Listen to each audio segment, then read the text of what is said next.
Hello, High Wire Women. I have a really special guest. I think you guys are going to absolutely love this interview. So I'm here with my good friend, MaryRuth Rera. MaryRuth is a chef. She's amazing. She's done several events and parties in my life, and she's always my go-to. So we're going to talk to her about the dreaded topic of cooking and making dinner and all this stuff that we need to do to survive, but somehow think, oh God, how are we going to do this? So MaryRuth, welcome. Tell us a little bit about yourself. Hi, Rosanna. Thank you so much, and welcome again to my kitchen. It is wonderful to be with you tonight. I am a personal chef. I'm a professional chef for the last 25 years. I went to school a long time ago now, it feels like, but it was in my 30s, and I chose to become a chef sort of much later in life than a lot of people make those decisions, and I decided to go to Florence, Italy to learn how to cook the way the Italians cook food instead of trying to figure out how the Italians cook food here. I wanted to learn from go to where the source was. So best decision ever. I would encourage anybody if you're thinking of going into cooking as a career, or if you're just thinking of making a life change, I highly recommend going overseas. Mm-hmm. Italy was my choice. Somewhere else might be somebody else's choice, but I can't recommend Italy enough because of how welcoming it is, because how truly, and you know this, how truly delicious, beautiful the food is, but it's also the people. Mm-hmm. The country has all these different regions with all different regional cuisines, and there's so much to learn, and it's life-changing, that whether you become a chef or not, after having done that, it will make your life that much better. You'll be on a better path. Believe me on that one. That's great. Boy, that would be a dream. And my husband and I talk about when we retire, we'd like to spend a month in Tuscany and learn to cook. You will do that. I'm going to make sure you do that. Okay, perfect. Hold me to that. So tell me a little bit about, who do you cook for? What do you do? What does your business look like? Well, I have, since going to Italy 20 some odd years ago, I have been a chef, but it's taken on a couple of different iterations. I was a private chef in New York City for years, and that was an amazing, amazing time and opportunity, because this is, you have access to a beautiful home. You develop a wonderful relationship with the family. You actually can be pretty creative. Sometimes maybe you have to tailor your creativity to your client's needs. And sometimes if you're making the same thing regularly, well, that's just what we do. We all like fish fries on Friday night. So even somebody who's a billionaire might like the same thing quite often. But it still gives you a lot of leeway for creativity. The downside of doing that was I was away from home and I was away from family. So it worked. I can't complain, because I did manage to do that for almost 10 years. And then I came back to Buffalo and I opened up a catering business where I was strictly doing events. So everything was event-based, whether it was weddings or showers, private dinners for business dinners in people's homes, any kind of celebration. And it could take on any kind of theme, but I wanted to be the best caterer in Buffalo, and that was going from New York City to Buffalo. I was able to kind of go into that profession here in the Buffalo area pretty easily. But then I got a phone call from M&T Bank, and for a while I was the executive chef at the Westminster Community Charter School, where nutrition for an underserved community on the east side of Buffalo was a priority for M&T, and they wanted to turn their processed lunches around to something from scratch. So I thought I was going to be the best caterer in Buffalo, but I ended up being a chef to a whole bunch of kindergartners through eighth graders, and making their life and their nutritional life hopefully a lot better. Sure. Left that a couple years ago, and now I am back doing my personal chef catering business again. But I have added on the additional services now of being a personal chef for by doing drop-off meals. So I work for one client in Buffalo. I work for whoever needs some help with their cooking, and I bring them meals 2 dinners a week, 4 dinners a week, whatever it is that they need. I bring it to their house, and work with each individual, customizing their needs. Yeah, I think that's an area that's really evolved the last couple of years, is that people have realized they can't eat pizza every day, and they want high quality meals, but they don't have the time. So it's an amazing concept to have somebody that you can say, well, I need to do low sodium and low fat, or I'm gluten-free, or, we have food allergy, and you can customize those and have high quality meals every day. That's certainly music to any working woman's ears, for sure. So the pandemic's been really interesting in terms of food. There's been this surge of baking. People are home. People are cooking. Stores are out of flour. Yeah, like you can't find flour anywhere because everyone's baking, which is really funny. And I know when the pandemic first hit, we were cooking like crazy. Yes. And now, 3 months into it, I'm like, okay, I'm over it. Pizza. I hear you. But it's been really interesting. I mean, I'm sure you've spent a lot of time in your kitchen in the last couple of weeks, given the circumstances. Oh, absolutely. So the minute I decided to quarantine completely, and I worked for a bit in March, but then just to be safe, I stopped working as of April 1st. Well, then the Corona 9 struck, and I have to lose 9 pounds at some point. We have been, it's just my husband and I, and we didn't see a soul. So you would think it would have been a time to maybe get on the treadmill. Yeah. But he has a sweet tooth, I just love eats. So it was like, what can I make? And you feel like you're taking care of somebody. Right. When you don't have to leave the house and go to work, you can actually spend that time with someone you love, and you get to cook for them as well. I mean, I can't say we're no complaints, but a little bit of, maybe. Well, maybe we should get all that pasta. Yeah, certainly you're not alone in that front. I think everybody's going to be sporting an extra COVID 10 or 15. It is what it is. And luckily, during a pandemic at this time, we were all home and had good food to eat. And, Yeah. It wasn't like one person was gaining and the other person. I don't think everyone was jumping in on whatever coming out of the oven. Yeah, for sure. So one of the difficult things in my life, and I have lots of challenges every day, but one of the pain points is dinner every day. I always joke with my family, like, we just ate dinner yesterday. Do we have to have it again today? Can't we be like every other day or every 3 days? And a lot of times when we're eating dinner, we're talking about, well, what are we going to have tomorrow? Or, Yeah, so I hear you. And I've noticed the square footage in every grocery store that's dedicated to prepared food has increased exponentially over time. Yeah. I'm not a fan of that, by the way. No, I know. It's kind of weird to buy like grilled chicken breasts already prepared. Yeah. No. So tell us one thing that can simplify our lives. What's one thing? Roasting. Roasting. It's the simplest thing. It's the easiest thing. It's almost like one of the cleanest ways to cook without making your kitchen a disaster. But it's roasting. When I say roasting, that means shrimp, chicken, vegetables, nuts. And when you put something and you roast it at a high temperature or at a whatever, if it requires a high temperature or not, you have simplified cooking, because you can, if that's all you do, let's say that's all you do, you can eat it and it's going to be 100 times more delicious than when you put it in the oven. Now, if you're feeling adventurous and you want to make a sauce, or you want to add that chicken you've roasted to some pasta with some fresh herbs, and maybe add some sun-dried tomatoes to it, well, now you got a whole recipe that you can work with and you can play with. Not even necessary. But if you roast properly, you can puree the roasted. You can eat the roasted vegetables that you've cooked, or you can puree them and make a soup.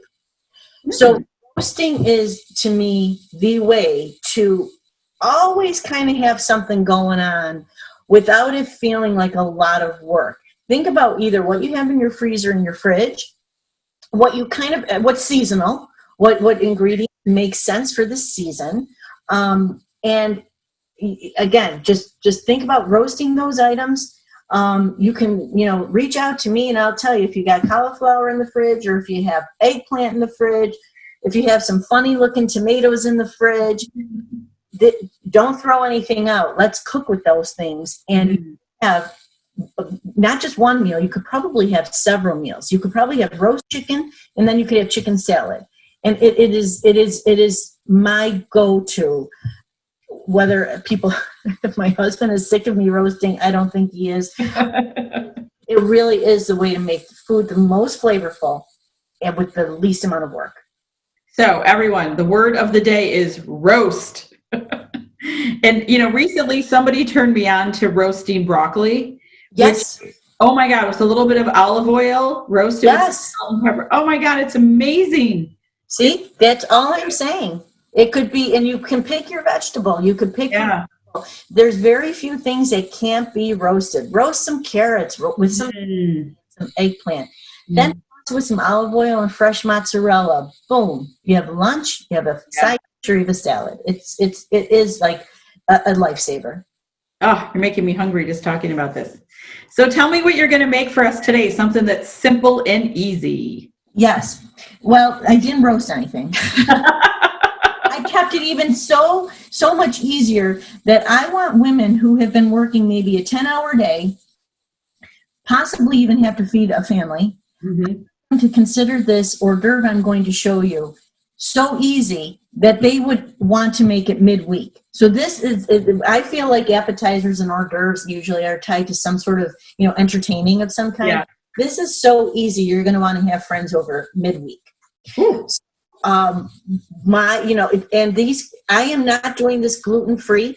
These can both be made gluten-free, just by depending on what you serve it on. I am serving our hors d'oeuvre on some crostini, which I have toasted off. So I have some baguette slices.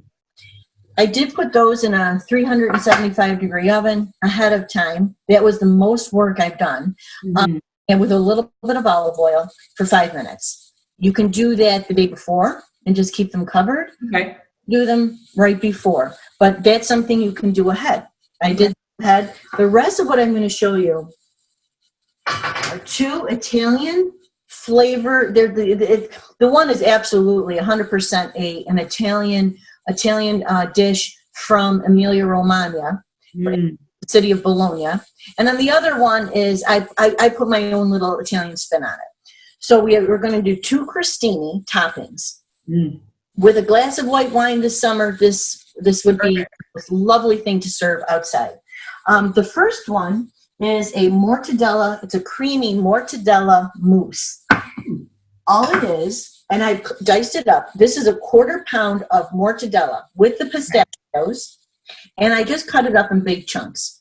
Got it. The second ingredient is some heavy cream, a 1/3 of heavy cream. Then you can buy some quality. Let me just do a little sidebar here. Your dishes, if you want to eat well, depend on the quality of your ingredients. As I say, like, throw out that green can of Parm in the fridge. Please. It's killing all of your food. But I do have some freshly grated Parmesan here. Nice. And I have a cute handy dandy, I have to show this. Oh, look how cute that is. Perfect. And then a little bit of grated nutmeg. Got it.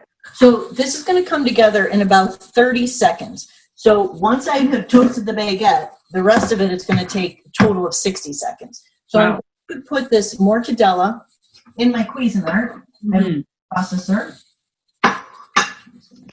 Yep, perfect. And then, so the mortadella is in there. I'm going to chop it up with, I'm hitting the pulse button on the food processor. So now it's like mostly chopped, but it's not pureed. Okay. All I'm going to do now is add the cream. a good handful, about a quarter of a cup or so, but a nice handful, who's judging, of Parmesan cheese. It's only going to make, the good Parmesan will make everything taste better. Mm-hmm. Salt, a little bit of pepper, and then a pinch of, now, I am a proponent of a whole nutmeg and freshly grated nutmeg. If you don't have it, that should not stop you. I have some nutmeg here. Just a little bit goes a long way. 1/8 of a teaspoon or even less. I'm going to process that, and that's it. I'm done. Wow.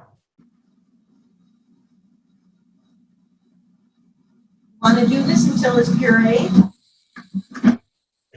And then that's it. Now, you can make this, let's say you really do want to have some people over midweek. Make it the day before and put it in the fridge.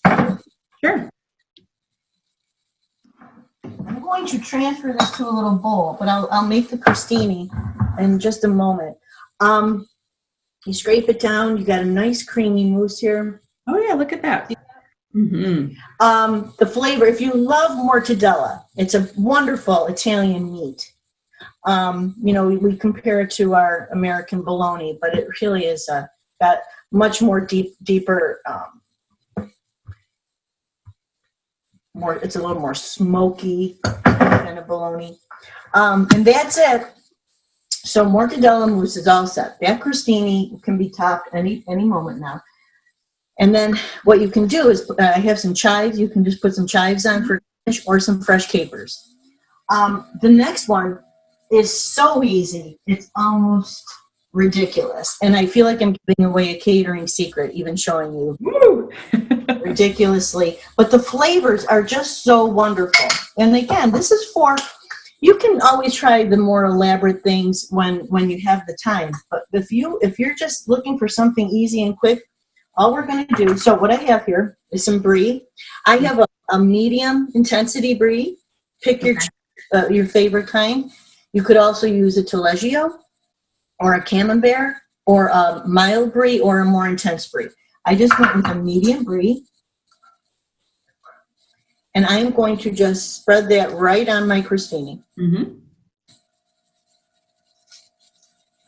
I do have the brie softened, so it should be a room temperature. Okay. And then I have some peach preserves. Ooh. And again, I would say, get the nicest peach preserves. Mm-hmm. I'm going to put on about a little less than a teaspoon. Well, these are pretty big crostinis, so I'm going to put on that whole teaspoon, actually. Oh, that looks so good. That's all you need there. And then I have here, I toasted ahead of time some hazelnuts. Ooh. And then that just goes on top. And then what you have, which is nice, is you have a sweetness. You have the nice pungency of the cheese. You have the saltiness and the crunch. And I did roast those hazelnuts as a nice crunchy texture. If you don't like hazelnuts, use pecans, use walnuts, use almonds, use your favorite nut of choice. If you are allergic, skip the nuts totally. But that is one crostini. Wow. That looks decadent, and it's making me want a glass of white wine immediately. Yay! I'm hearing. I could hear the need ahead of time, Rosanna. And then the mortadella mousse is a similar thing. You just put the mortadella mousse on there. What's nice, again, if you're so inclined to want to have some people over, whenever this is, and you want to make these, everything can be made ahead and ready as people walk in the door. So the beauty of that, and I'm just going to take some chives and put some on there for now. And that's, it looks beautiful. And you have two completely different flavors. Mm-hmm. They resemble each other, but it's sort of like a nice way to start a party or outside by the pool or on the deck with some friends with that white wine. And it wasn't hard at all. No, and you whipped it up right in front of us. I'm definitely using those recipes for sure. So I have to tell you guys at High Wire Woman, whether you live in Western New York or not, I highly recommend contacting someone like MaryRuth. We did a really fun thing last year for my law firm. Rather than having like a kind of boring Christmas party that, we've had in the past, everyone came to my house. I made them wear stretchy pants. No one was dressed up. And we had a cooking party. We made, well, I shouldn't say we, MaryRuth guided us in making homemade gnocchi. We had a beautiful tenderloin, a raspberry chocolate mousse cake. Yes. It was one of the most fun nights and memorable, and people talk about it all the time. It's so much more fun. It's team building. It's hands-on. You learn a new recipe or two. You're eating this delicious meal. I mean, there's nothing better, especially around the holidays, to do something like that. And I know that's available outside of Western New York as well. So highly recommend it. I always have MaryRuth for parties. I've used her in a bunch of different ways, a full catering or some drop-off stuff. But definitely, high wire women, do not try to have dinner parties on your own, please. If you can afford the help, get the help, make your life easier. But MaryRuth, if people are in the, greater Buffalo, Niagara area, how can they get a hold of you? So you can get a hold of me in several ways. I am on Facebook as MaryRuth Rera, MaryRuth Perry Rera, or MaryRuth Rera Catering. I have 2 Facebook websites. Okay. Also, my cell phone is 716-867-2533. Shoot me a text, give me a call anytime. And my email is mrrera@gmail.com. Send an email anytime as well. And even if people have questions about how to get started or ideas, are you willing to talk about that type of thing as well? Absolutely. So if people are like, you know what, I just want to do this myself this time, I will. It's these kinds of things that I can offer as quick dishes, advice for quick dishes, but that will truly, I think, be unlike what you're normally seeing at other parties or what you're used to making, and that will blow your guests away. That's so incredible. Thank you so much. My mouth is actually watering right now. So thank you. Absolutely. It's been a pleasure. I'm so happy to have you. Hopefully we'll have you back again soon. And high wire women, do not do everything. Pick and choose. You can do the fun things that MaryRuth showed you and also have somebody do the complicated things. So thank you, MaryRuth. We really appreciate it. Absolutely, Rosanna. Thank you so much for having me. I love cooking for you anytime you need me. Best party giver ever. Thank you. Thank you.